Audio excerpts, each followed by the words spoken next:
স্বরাষ্ট্রমন্ত্রী আসাদুজ্জামান খান কামাল বলেছেন, কোটা সংস্কার আন্দোলনের আড়ালে স্বাধীনতা বিরোধী চক্র দেশব্যাপী নাশকতা করেছে।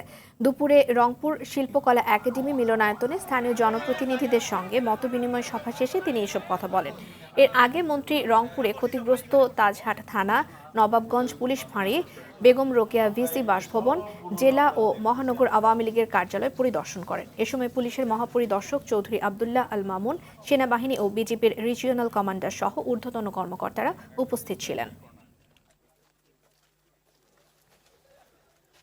যারা জঙ্গির উত্থান ঘটিয়েছিল, জামায়াত বিএনপি যারা সবসময় রাষ্ট্রকে একটা অকার্যকর রাষ্ট্র পরিণত করার জন্য যারা কাজ করছে, তাদেরই একটা সুসংগঠিত ভাবে এই আন্দোলনের সঙ্গে তারা সম্পৃক্ত হয়ে গিয়েছে।